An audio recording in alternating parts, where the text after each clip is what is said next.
Hi everyone, welcome to my channel. ఈరోజు మనం flax seeds powder కారపొడి ఎట్లా చేయాలని చూద్దాము. 1.5 కప్ ఫ్లాక్ సీడ్స్ మంచిగా దూరగా వేయించుకుందాము. ఇవి మాడొద్దు, మీడియం ఫ్లేమ్లో వేయించుకొని పక్కన పెట్టుకుందాము. ఫ్లాక్ సీడ్స్ గురించి తెలుసు కదా అందరికీ. వెయిట్ లాస్కి చాలా హెల్ప్ అవుతుంది. హై ఫైబర్ ఉండడంతో చాలా ఈజీగా వెయిట్ లాస్ అవుతారు. ఇంకా రిచ్ ఇన్ ఒమేగా ఫ్యాటీ యాసిడ్స్లో కూడా ఉంటుంది. బీపీ కంట్రోల్ చేస్తుంది, కొలెస్ట్రాల్ తగ్గిస్తుంది. డయాబెటిక్ పేషెంట్స్కి కూడా చాలా మంచిది. యూరిక్ యాసిడ్ తోటి గౌటు ప్రాబ్లం ఉంటుంది కదా, అది కూడా తగ్గుతుంది అనమాట. ఆస్ట్రియోపోరోసిస్, బోన్ హెల్త్కి మంచిది. ఆస్ట్రియోపోరోసిస్ తోటి బాధపడే వాళ్ళకి బోన్స్ మెత్తబడిపోతాయి, వాళ్ళు కూడా బాగా తినొచ్చు. కాకపోతే అది సర్వత్రా వర్జేత్ అంటారు కదా, అట్లా ఏ తిన్నా లిమిట్లో తినాలి, అది మాత్రం మర్చిపోవద్దు. ఇది వేగినాయి, ఇంకా తీసేద్దాము. ఇందులో హాఫ్ కప్, అదే కొలత హాఫ్ కప్ తోటి నువ్వులు, ఇవి కూడా వేపుకుందాము. ఇవి కూడా చాలా మంచిది బోన్స్కి. నువ్వులు వేగిపోయినాయి, ఇవి పక్కన పెట్టుకుందాం తీసి చల్లార్చడానికి. అవి చల్లారడానికి పక్కన పెడదాము. ఇప్పుడు ప్యాన్లో కొంచెం నూనె పోసుకొని, కొంచెం ఎక్కువ ఏం పట్టదు. ఇది ఒక్కసారి వేడి చేసి పెట్టినప్పుడు ఎక్కువ రోజులు ఉండదండి. విదిన్ ఎ వీక్ ఫినిష్ చేసేయాలి ఇది. ఎందుకంటే దీంట్లో చూసిండ్రా ఆయిల్ వస్తూనే ఉంటుంది, ఇంకా దాని వాల్యూస్ అన్ని తగ్గిపోతాయి అన్నమాట. ఈ ఆయిల్లో కొంచెం జీలకర్ర, 1 స్పూన్ జీలకర్ర, 2 స్పూన్స్ ధనియాలు వేసుకున్నాం. ఇవి కూడా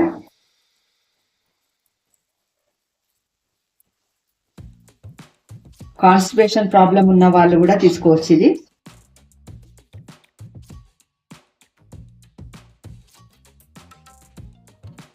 డైలీ 10 to 20 గ్రామ్స్ మాత్రమే కన్జ్యూమ్ చేయాలి. అంతకన్నా ఎక్కువ తీసుకుంటే బ్లోటింగ్ అవుతుంది, ఇంకా డైజెస్ట్ కాదు. అందుకని కొంచెం కొంచెమే తీసుకోవాలి. ఇవి వేగినాయి. ఇంకా ఇదిలో హాఫ్ కప్ మినుములు, పోలి మినుములు తీసుకొని ఇవి కూడా వేపుదాము.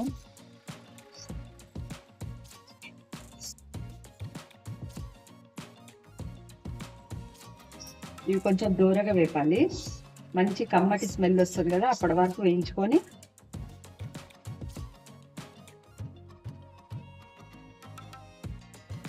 ఫస్ట్ అవిసె గింజల్ని గ్రైండ్ చేసి, నెక్స్ట్ మినుములు కూడా అందులోనే వేసి గ్రైండ్ చేసి పక్కన పెట్టుకోవాలి తీసి. ఈ మినుములు వేగినాయి కదా, ఇవి తీసుకుందాము బయటికి సపరేట్గా పక్కన వేసి పెట్టుకొని.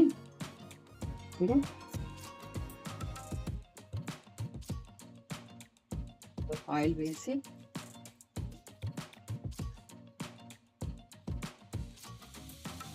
ఎండుమిర్చి,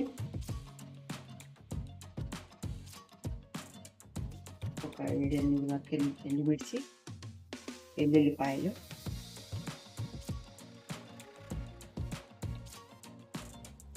వేసి వేయించుకున్నాము.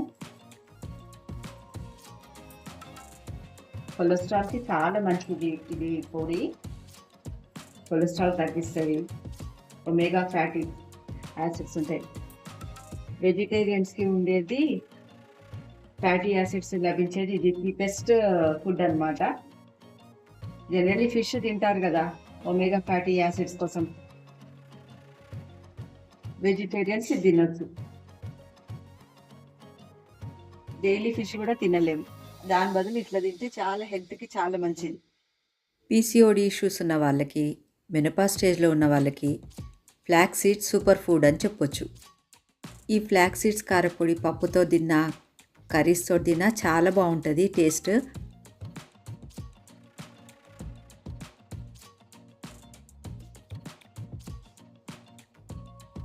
వేడి వేడి అన్నంలో ఫస్ట్ ఒక 2 ముద్దలు ఈ పొడి, కొంచెం అంత ఆవు నెయ్యి వేసుకొని తింటే చాలా బాగుంటుంది. ఇప్పుడు ఇవి వేగినాయి. ఇందులో కొంచెం చింతపండు, చిన్న నిమ్మకాయ సైజ్ అంతా. ఎక్కువ వేసుకోవద్దండి చింతపండు, ఎందుకంటే ఇన్ఫ్లమేషన్ ఉన్న వాళ్ళకి బాడీ పెయిన్స్ ఇంకా ఎక్కువ అవుతాయి చింతపండుతోటి. అందుకనే కొంచెం తక్కువనే వాడాలి. ఇది వేగినాయి, సాల్ట్ వేసి ఇవన్నీ గ్రైండ్ చేసి పెట్టుకుందాం. దాంట్లో కొంచెం సాల్ట్ వేసుకున్నాం. ఫస్ట్ గ్రైండ్ చేసినాక ఈ గ్రైండ్ చేసిన మిక్చర్ కూడా ఇందులో వేసి మళ్ళీ ఒకసారి గ్రైండ్ చేసుకుందాము. ఫ్లాక్స్ సీడ్స్ హార్మోనల్ ఇంబ్యాలెన్స్ని కంట్రోల్ చేస్తుంది, ఫేస్ గ్లో వస్తుంది, ఇంకా హెయిర్ ఫాల్ కూడా తగ్గిస్తుంది. ఇంకా ఈ పొడి ఎయిర్ టైట్ కంటైనర్లో తీసి పెట్టాలి. ఇది ఇడ్లీకి, దోశకి, ఇంకా వేరే బ్రేక్ఫాస్ట్ ఐటమ్స్కి కూడా వాడుకోవచ్చు. Tasty and healthy flax seeds పొడి రెడీ అయిందండి. మీకు ఈ రెసిపీ నచ్చిందని ఆశిస్తున్నాను. Stay fit and healthy. Thanks for watching.